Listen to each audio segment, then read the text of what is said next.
서리야담을 찾아주셔서 감사합니다. 항상 건강하시고 좋은 일만 가득하시길 기원할게요. 지금 구독하시고 바로 오늘 야담 들어보시죠. 이보시오 선비님, 그 다리를 건너면 저승길이요. 내 치마 폭으로 들어오면 만수무강할 팔자요. 한양으로 들어가는 마지막 배를 놓치지 않기 위해 땀을 뻘뻘 흘리며 달려가던 김정인의 귓가에 청천벽력 같은 고함 소리가 꽂혔습니다. 3대 독자인 자신의 과거 급제만을 바라보며 평생을 뒷바라지해 주신 노모의 얼굴을 떠올리며 정인은 집신이 벗겨지는 줄도 모르고 달리고 또 달렸습니다. 지금 눈앞에 보이는 저 나룻배를 타지 못하면 10년 공부가 도로 아미타불이 될 판이었습니다. 숨이 턱 끝까지 차오르고 심장이 터질 듯 요동치는 와중에도 정인의 눈은 오직 나루터 끝자락에 매달린 뱃머리만을 향해 고정되어 있었으나 갑자기 누군가 뒤에서 그의 보찜을 거세게 낚아채는 바람에 정인은 볼품없이 뒤로 나동그라질 뻔했습니다. 중심을 잃고 휘청거리던 정인이 간신히 다리에 힘을 주어 버티며 뒤를 돌아보았을 때 그의 눈앞에는 참으로 기가 막힌 광경이 펼쳐져 있었습니다. 웬 비단 옷을 곱게 차려입은 화장기가 짙은 여인이 자신의 멱살을 잡고 눈을 부라리고 있는 것이 아니겠습니까? 그녀는 기방 명월관의 명물이라 불리는 기생 홍랑이었으나 10년간 두문불출하며 글공부만 파고든 정인이 그녀를 알리 만무했습니다.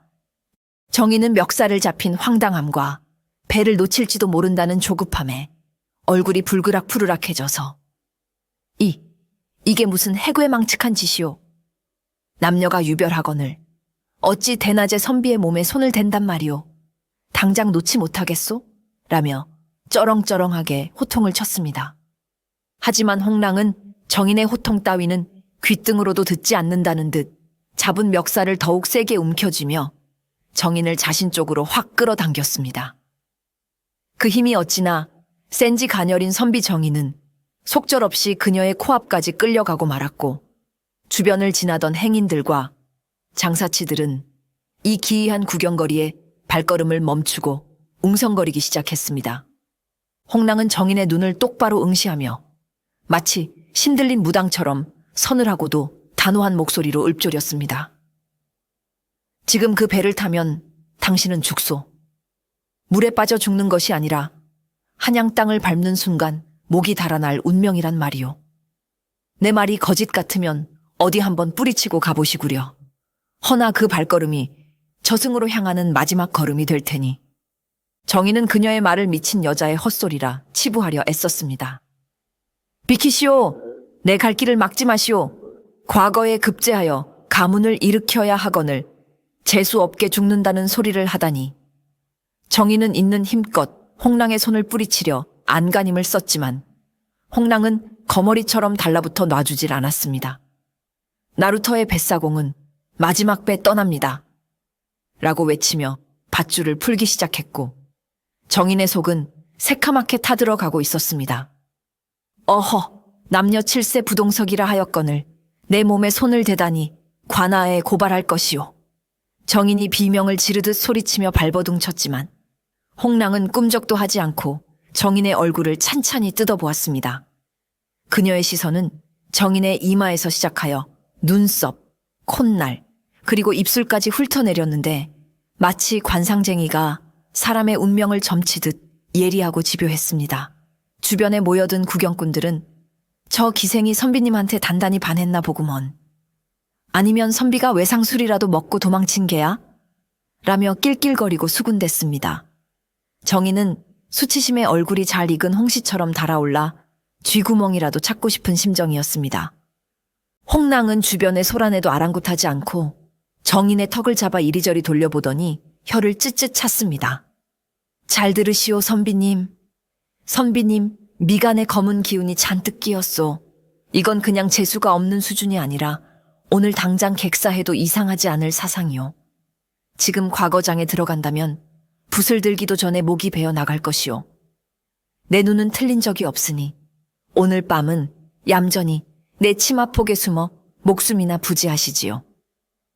홍랑의 말은 농담이라기엔 너무나 구체적이고 섬뜩하여 듣는 이로 하여금 기분 나쁜 소름이 돋게 만들었습니다. 정희는 기가 차서 헛웃음을 터뜨렸습니다. 하! 기생이 관상을 본다니 지나가던 개가 웃을 일이로다. 내 사주팔자는 내가 개척하는 것이지 극간 미신에 휘둘릴 것 같으냐. 비키라니까. 정희는 홍랑을 거칠게 밀쳐내고 나루터를 향해 뛰려 했습니다. 하지만 홍랑은 정인의 옷자락을 놓아주는 척하다가 다시금 앞을 가로막으며 교태 섞인 목소리로 말했습니다. 아이고, 성질도 급하셔라. 내 선비님을 살리고자 이러는 것인데 은혜를 원수로 갚으려 하시네. 정 그렇다면 가시지요. 대신 젖은 가서 내 말 안 들은 걸 후회하며 땅을 쳐도 난 모르오. 홍랑의 태도는 진지함과 장난스러움을 오가며 정인의 혼을 쏙 빼놓고 있었습니다. 정인은 그녀와 실랑이 하느라 이미 진이 다 빠진 상태였지만 저 멀리 멀어지는 나룻배를 보며 사색이 되었습니다. 이보시오 뱃사공 양반. 잠깐만 기다려 주시오. 여기 사람 있소. 정인은 목이 터져라 소리쳤지만 강물 소리와 사람들의 소음에 묻혀 뱃사공에게는 들리지 않았습니다. 전기는 절망적인 표정으로 홍랑을 노려보았고 홍랑은 그저 어깨를 으쓱하며 얄미운 표정을 지을 뿐이었습니다. 이 모든 것이 그녀의 계획대로 돌아가고 있다는 것을 정인은 꿈에도 모르고 있었습니다. 정인이 기어코 홍랑을 뿌리치고 나루터로 달려가려 하자 홍랑은 회심의 일격을 준비했습니다. 그녀는 정인의 옷자락을 잡고 늘어지는 척하다가 어머나 하는 외마디 비명과 함께 과장된 몸짓으로 정인의 품으로 쓰러졌습니다. 그 찰나의 순간 홍랑의 날렵한 손이 정인의 허리춤을 스치고 지나갔고 정인의 품속에 고이 간직되어 있던 신분증인 호패가 감쪽같이 사라졌습니다.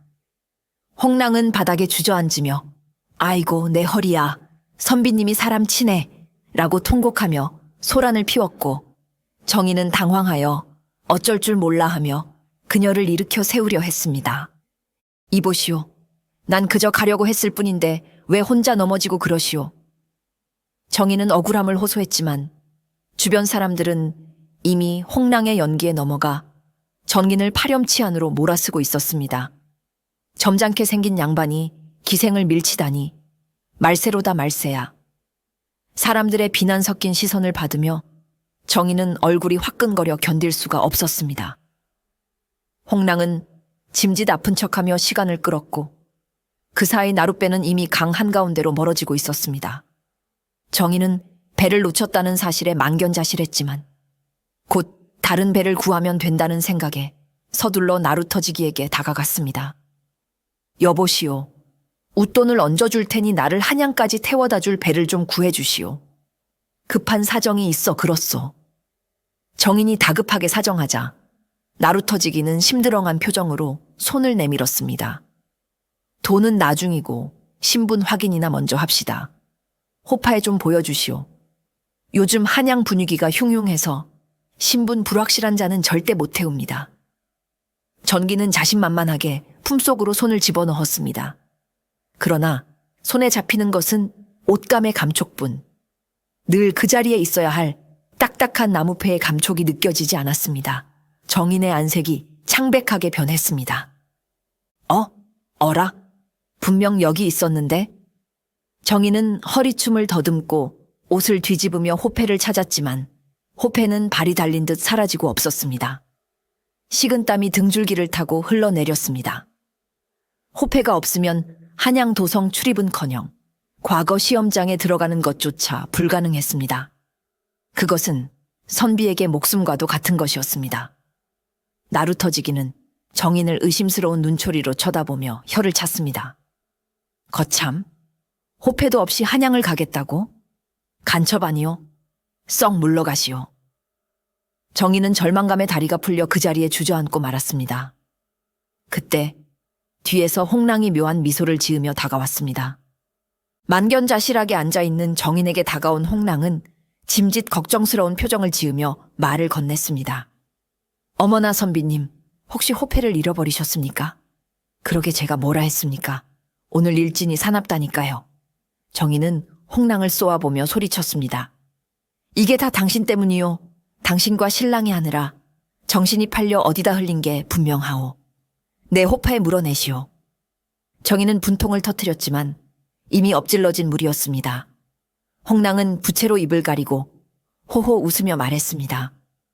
누가 보면 제가 훔쳐간 줄 알겠습니다, 그려. 아무튼 호패가 없으면 오도 가도 못하는 신세가 되셨으니 이를 어쩐다. 정희는 하늘이 무너지는 것 같았습니다. 10년 공부가 물거품이 되는 것은 물론이요.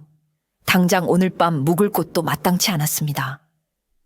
한양으로 가는 길목이라 객주마다 사람이 가득 찼을 것이 뻔했기 때문입니다. 그때 홍랑이 은근슬쩍 정인의 팔을 잡으며 속삭였습니다. 선비님, 너무 낙담하지 마시지요.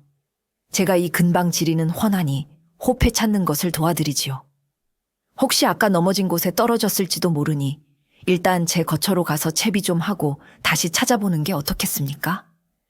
정희는 기생의 거처에 간다는 것이 영 내키지 않았지만 지금 찬밥 더운 밥 가릴 처지가 아니었습니다.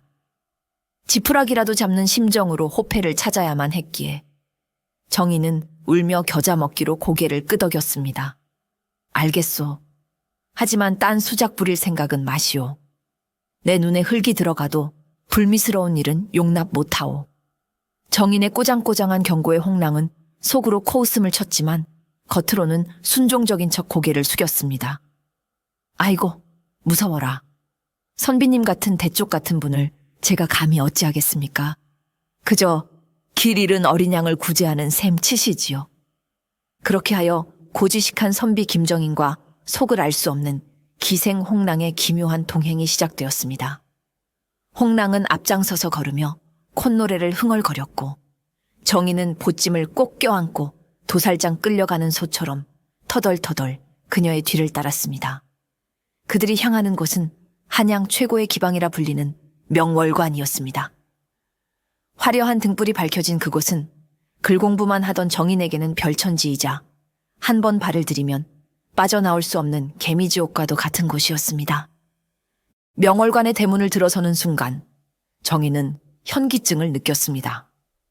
코를 찌르는 진한 분 냄새와 술 냄새, 그리고 여기저기서 들려오는 가야금 소리와 웃음소리는 서당과 사랑방에서만 지내던 그에게는 너무나 낯설고 충격적인 세상이었습니다.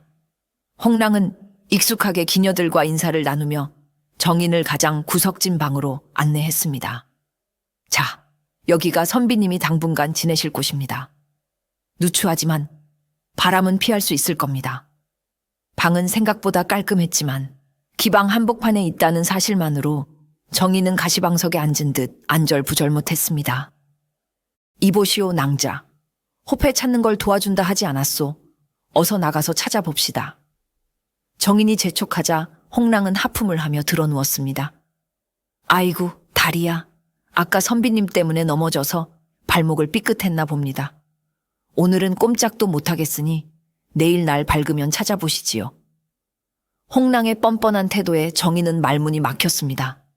그게 무슨 소리요? 내일이면 과거 시험 접수가 끝난단 말이요. 정인이 길길이 날뛰었지만 홍랑은 눈 하나 깜짝하지 않고 말을 이었습니다. 그럼 혼자 가서 찾으시던가요? 하지만 호패도 없는 수상한 자가 밤거리를 돌아다니다가 술라군에게 잡히면 곤장이나 실컷 맞을 텐데 그래도 가시겠습니까?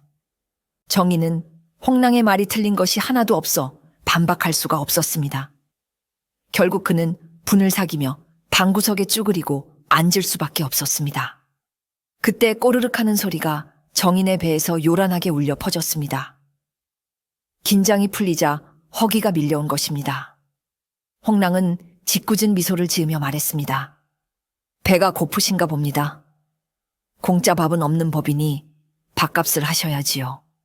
정희는 발끈하여 내 비록 돈은 없으나 선비의 채통을 지키며 굶어 죽을지언정 기생에게 밥을 구걸하진 않겠소 라고 외쳤으나 홍랑이 나온 김이 모락모락 나는 국밥 냄새 앞에서는 공자왈 맹자왈도 소용이 없었습니다.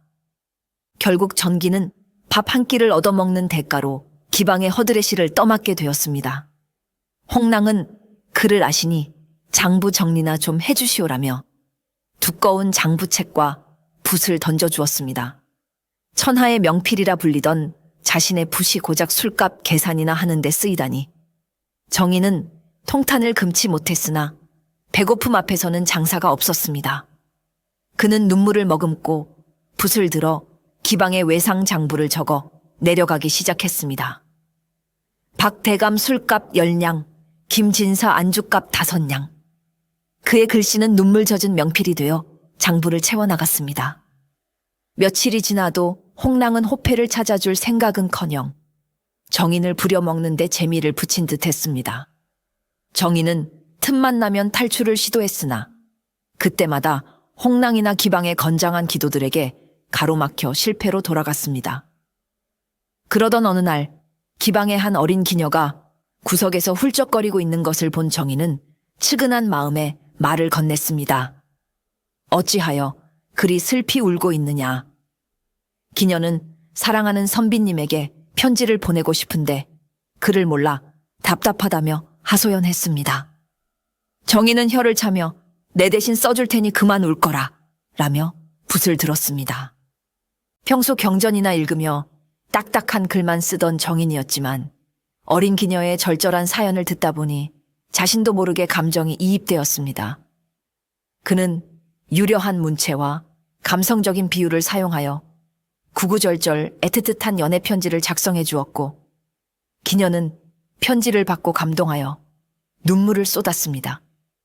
며칠 후 그 편지를 받은 선비가 한달음에 달려와 기녀에게 청혼을 하는 기적 같은 일이 벌어졌습니다. 소문은 순식간에 명월관 전체로 퍼져나갔고 정희는 기녀들 사이에서 연애 편지의 신, 문장 선생님으로 추앙받기 시작했습니다. 선생님, 저도 한 통만 써주세요.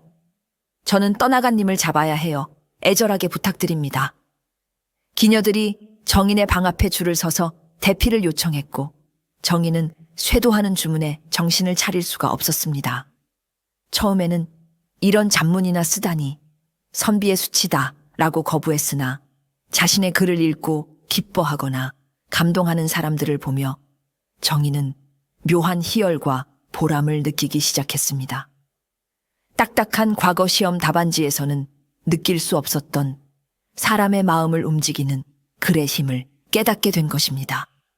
그는 이제 밤새도록 촛불을 켜고 기녀들의 사연을 경청하며 그 어떤 경전보다 진지하게 연애 편지를 써 내려갔습니다. 정인이 명월관에 이름난 명사가 되어갈 무렵 홍랑은 어느 날 밤 정인을 은밀하게 불렀습니다.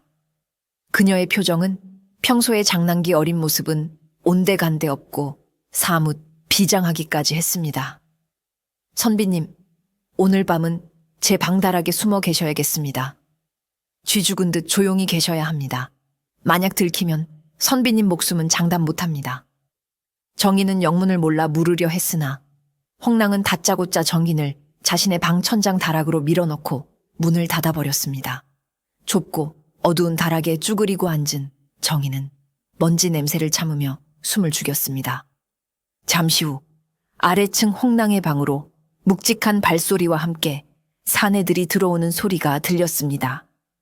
그들은 이번 과거 시험의 감독관이자 탐욕스럽기로 소문난 관리박 주부와 한양 상권을 쥐고 흔드는 거상들이었습니다. 자, 박 주부 영감.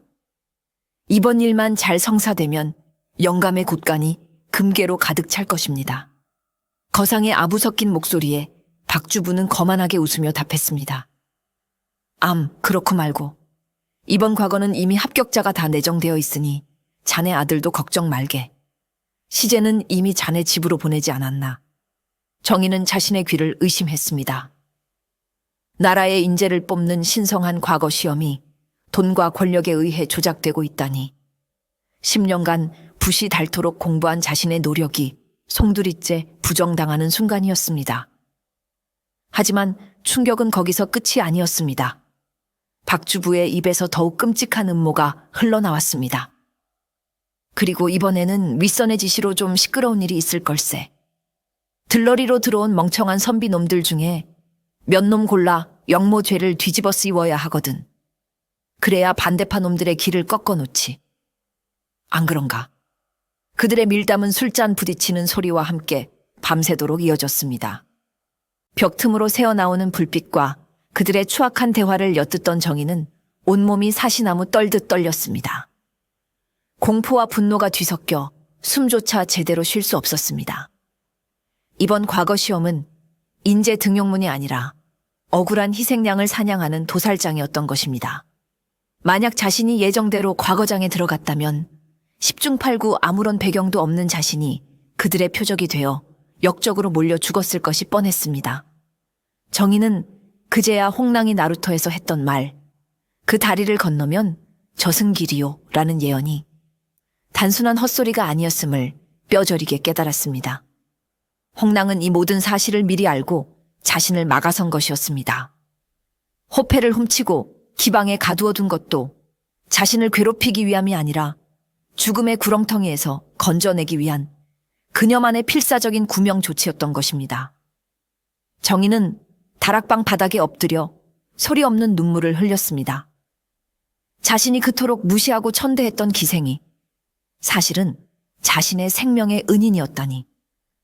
자신의 어리석음과 세상의 부조리에 대한 통탄이 가슴을 짓눌렀습니다.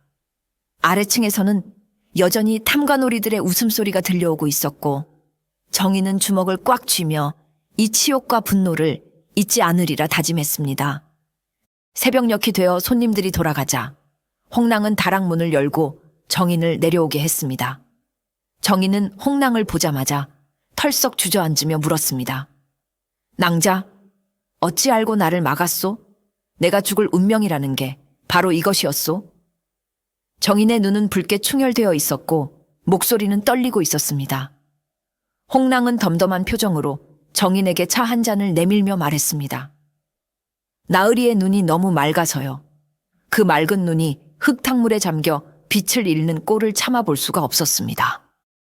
홍랑은 사실 박주부의 술시중을 들으며 그들의 음모를 오래전부터 알고 있었습니다. 그녀는 자신이 할 수 있는 선에서 억울하게 희생될 관상의 선비들을 눈여겨보았다가 갖은 핑계를 대어 과거장에 가지 못하게 막아왔던 것입니다. 어떤 선비는 다리를 걸어 넘어뜨려 다치게 하고 어떤 선비는 보찜을 훔쳐 산속을 헤매게 만들기도 했습니다. 그들은 홍랑을 원망하고 저주했지만 결과적으로 그들은 모두 목숨을 건질 수 있었습니다. 정희는 홍랑의 깊은 뜻을 알게 되자 그녀 앞에 무릎을 꿇고 고개를 숙였습니다. 내 낭자의 은혜를 평생 잊지 않으리다. 낭자는 내게 제갈 공명보다 더 지혜로운 스승이요. 홍랑은 쑥스러운 듯 고개를 돌리며 톡 쏘아 붙였습니다. 됐습니다. 절할 시간에 밥값이나 더 하세요. 아직 장부 정리가 덜 끝났지 않습니까? 하지만 그녀의 입가에는 옅은 미소가 번져 있었습니다. 정희는 이제 홍랑을 단순한 기생이 아닌 난세의 의인이자 동지로서 바라보게 되었습니다. 두 사람 사이에는 끈끈한 신뢰와 유대감이 싹트기 시작했고 정희는 더 이상 기방을 탈출할 생각을 하지 않았습니다. 오히려 이곳에서 힘을 길러 저 추악한 무리에게 한 방 먹일 기회를 노리기로 결심했습니다. 드디어 운명의 과거 시험 당일이 밝았습니다. 한양의 과거 시험장은 입신양명을 꿈꾸는 선비들로 인산인해를 이루었으나 그곳은 이미 짜여진 각본대로 움직이는 거대한 연극 무대와 다름없었습니다. 시험이 시작되기도 전에 미리 유출된 문제를 받은 권문세가의 자제들은 답안을 베껴 쓰느라 바빴고 아무것도 모르는 시골 선비들은 머리를 쥐어뜯으며 고뇌하고 있었습니다. 그리고 시험이 중반쯤 흘렀을 때 갑자기 관군들이 들이닥쳐 역적의 무리가 숨어 있다 라고 외치며 몇몇 선비들을 포박해 끌고 갔습니다. 그들은 영문도 모른 채 끌려가며 억울함을 호소했으나 몽둥이질에 피를 토하며 입을 다물어야 했습니다. 명월관 마루에 앉아 멀리서 들려오는 소란스러운 소리를 듣고 있던 정희는 가슴을 쓸어내렸습니다. 만약 자신이 저 자리에 있었다면 지금쯤 형틀에 묶여 모진 고문을 당하고 있었을 것입니다. 정희는 식은땀을 흘리며 옆에 앉은 홍랑을 바라보았습니다. 홍랑은 담담하게 부채질을 하며 말했습니다. 들리십니까? 저것이 선비님이 가려던 길의 끝입니다. 이제 제 말이 믿어지시는지요? 정희는 고개를 끄덕이며 주먹을 불끈 쥐었습니다. 믿소. 그리고 맹세하오. 내 비록 이번 과거는 보지 못했으나 언젠가 반드시 붓을 들어 저들의 죄상을 천하하에 고발하고 이 썩어빠진 세상을 바로잡겠소. 그것은 단순한 다짐이 아니라 목숨을 건진 자의 사명이자 홍랑에 대한 보은의 맹세였습니다. 과거 시험장에서 억울하게 끌려간 선비들의 비명이 한양 하늘을 뒤덮던 그 시각, 명월관에도 심상치 않은 먹구름이 들이우기 시작했습니다. 시험장의 소란을 피해 기방으로 들이닥친 박주부는 술이 거나하게 취한 상태에서도 특유의 의심 많은 눈초리를 번뜩이며 기방 구석구석을 살피기 시작했습니다.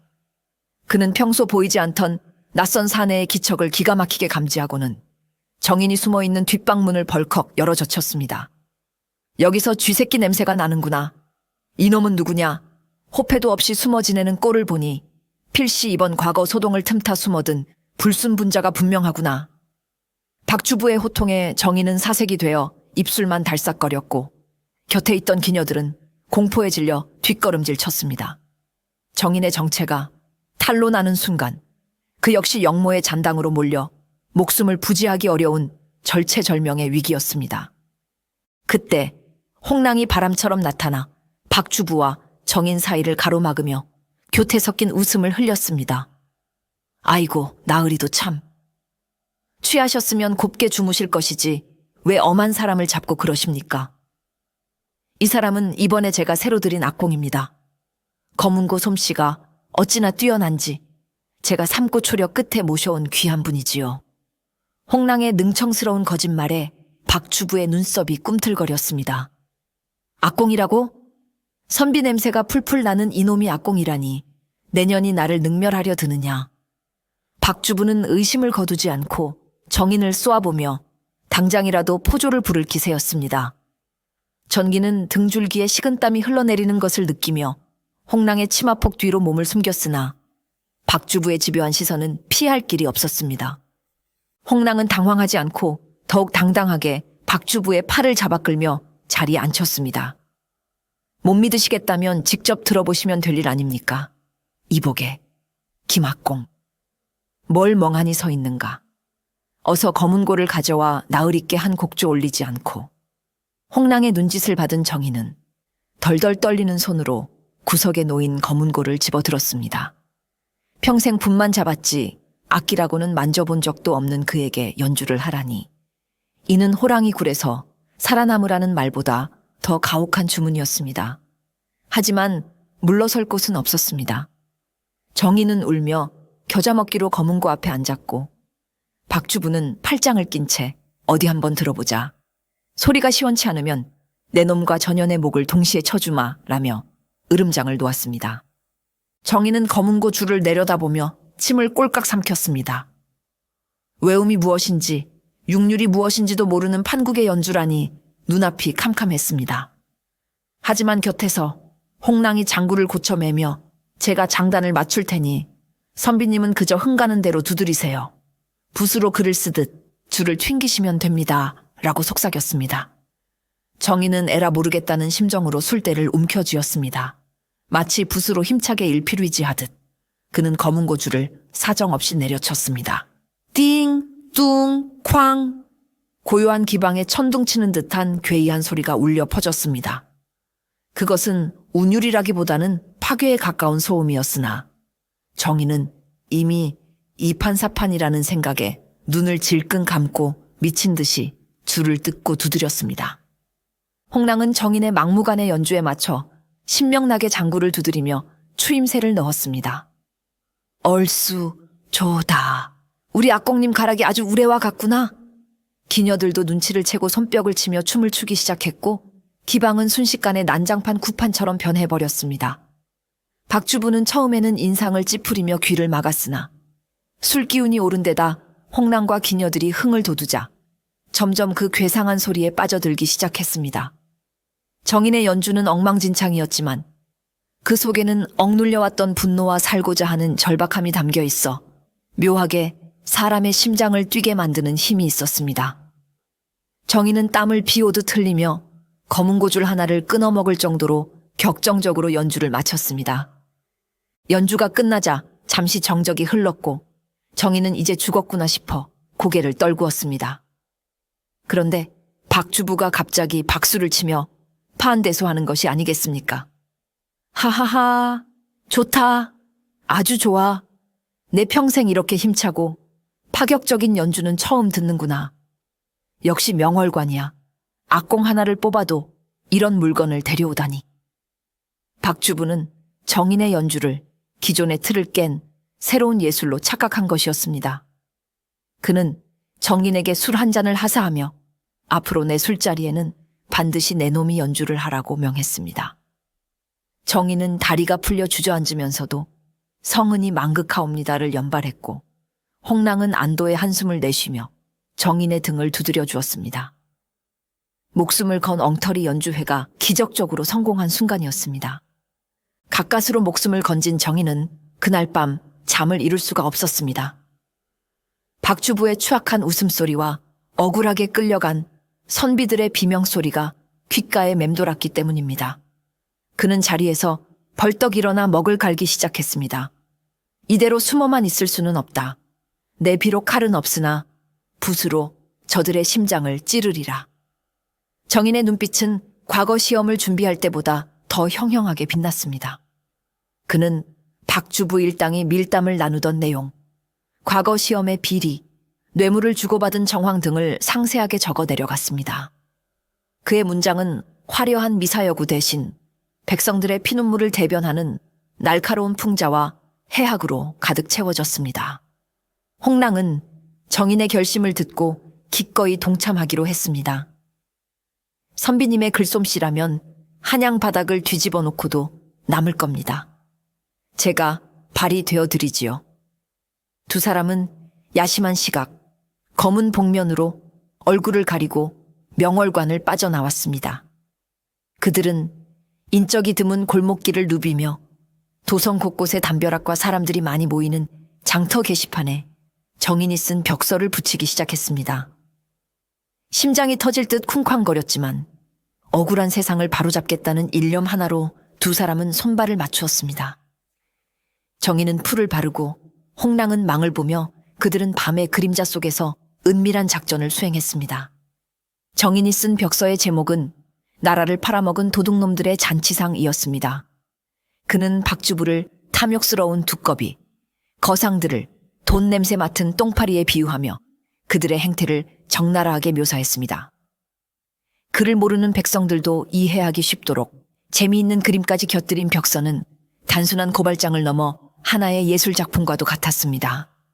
새벽 달기 울 때까지 작업을 마친 두 사람은 녹초가 되어 기방으로 돌아왔지만 서로의 얼굴을 보며 뿌듯한 미소를 지었습니다. 이것은 단순한 장난이 아니라 썩어 빠진 세상에 던지는 통쾌한 선전포고였습니다. 날이 밝자마자 한양도성은 발칵 뒤집혔습니다. 저작거리에 나온 백성들은 담벼락에 붙은 벽서를 보고 눈을 떼지 못했습니다. 이것 좀 보게. 이번 과거 시험이 다 조작이었다네. 박주부 그놈이 뇌물을 처먹고 합격자를 미리 정했다니. 세상에 이런 날벼락이 어디 있나.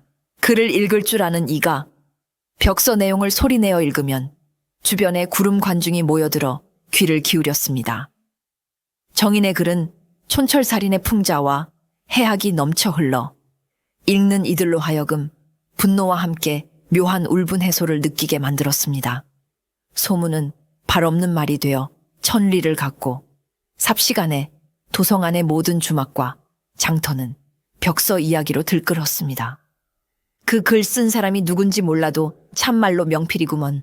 속이 다 시원해. 백성들은 정체를 알 수 없는 글쓴이를 암행어사 혹은 하늘이 내린 의인이라 부르며 칭송했습니다. 억울하게 낙방한 선비들은 벽서 앞에서 통곡하며 재시험을 요구하는 상소를 올릴 준비를 했고 조정의 관리들조차 쉬쉬하며 사태의 심각성을 인지하기 시작했습니다.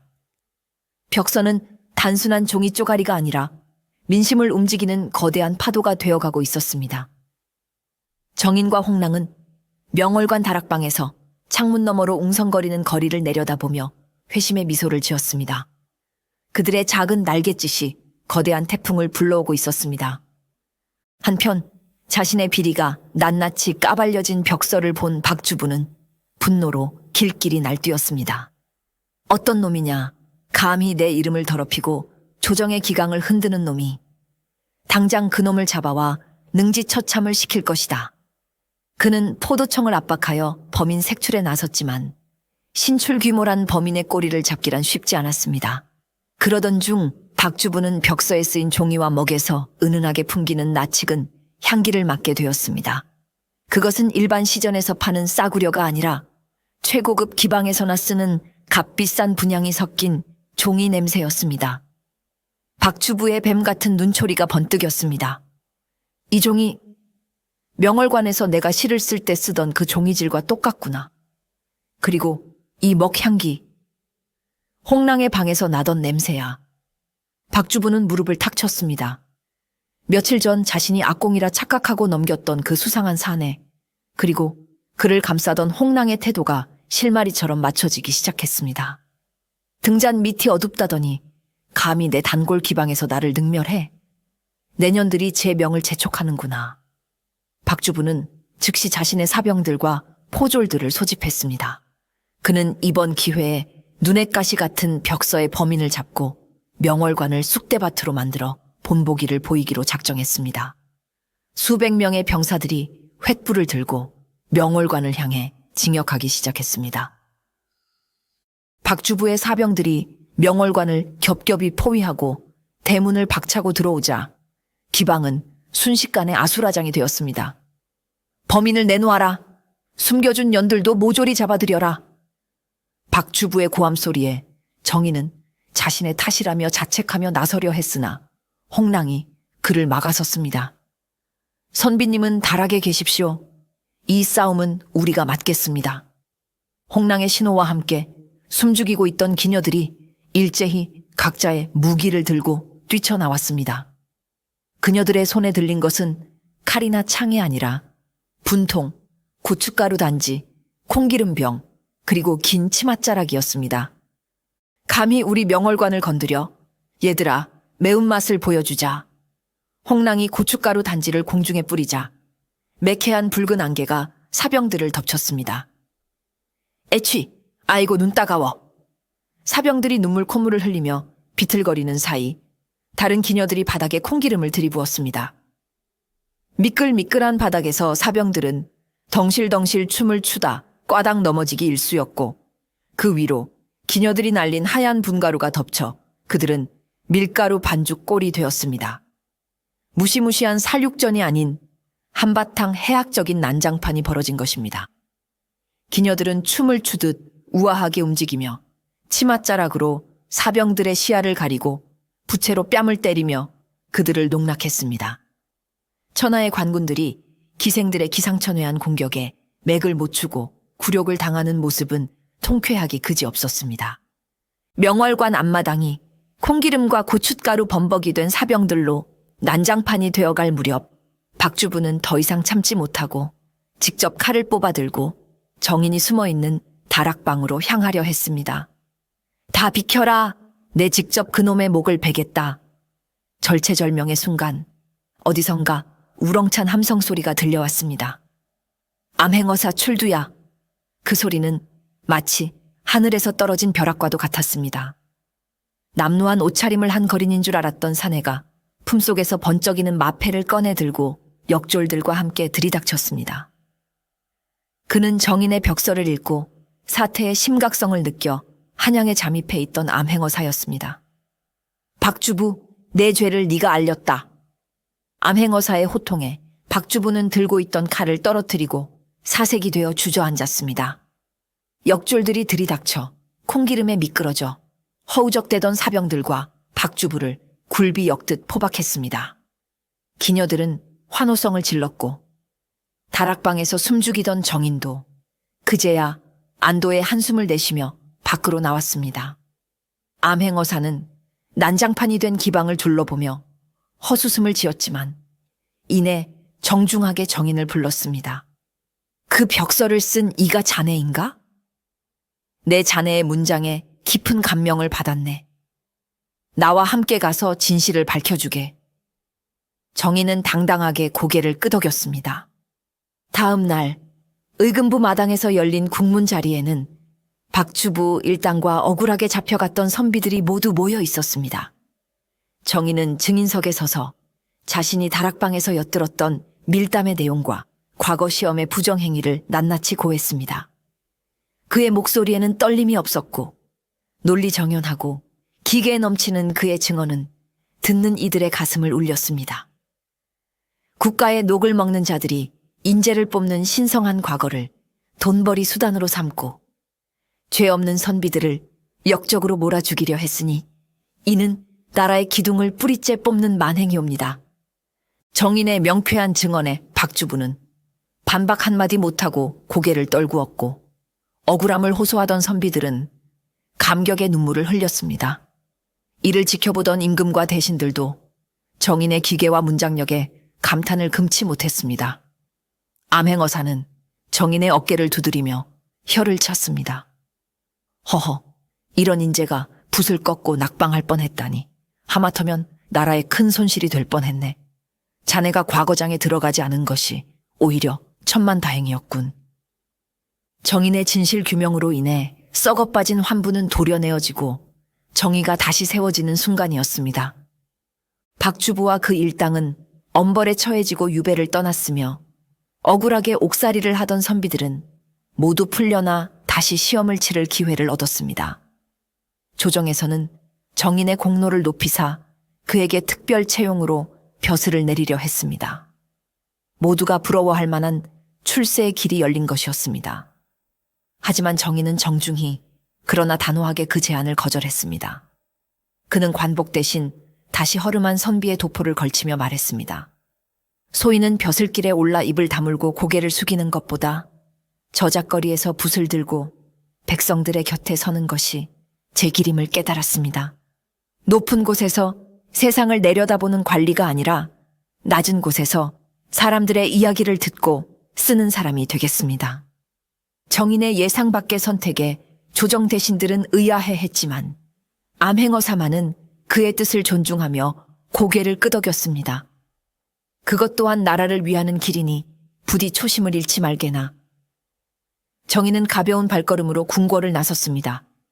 그의 등 뒤로 따사로운 햇살이 비추고 있었고 그의 발길이 향하는 곳은 화려한 관아가 아닌 사람 냄새 나는 명월관이었습니다. 그는 이제 자신이 진짜 있어야 할 곳이 어디인지, 무엇을 위해 글을 써야 하는지 확실히 알게 되었습니다. 1년 후 한양의 명소인 명월관, 바로 옆에는 정인 서림이라는 작은 책방이 하나 생겼습니다. 그곳은 억울한 일을 당한 백성들의 상소문을 대필해주거나 재미난 소설을 써서 파는 곳으로 장안의 화제가 되었습니다. 정인은 그곳에서 붓을 휘두르며 백성들의 답답한 속을 뻥 뚫어주는 호쾌한 문장가로 명성을 떨치고 있었습니다. 그리고 그 옆에는 언제나처럼 화려한 옷을 입은 홍랑이 앉아 먹을 갈아주거나 찾아오는 손님들의 관상을 봐주며 훈수를 두고 있었습니다. 나으리, 농땡이 피우지 말고 얼른 다음 편을 쓰시지요. 독자들이 뒷내용 궁금해서 현기증 난다며 아우성입니다. 홍랑의 잔소리에 정인은 짐짓 귀찮은 척하며 웃었습니다. 거참, 영감이 떠올랐을 때 써야 명작이 나오는 법이요. 낭자는 먹이나 곱게 가시오. 두 사람은 티격태격하면서도 서로를 바라보는 눈빛에는 꿀이 뚝뚝 떨어졌습니다. 정인은 쓰던 붓을 잠시 내려놓고 홍랑의 손을 따뜻하게 잡으며 말했습니다.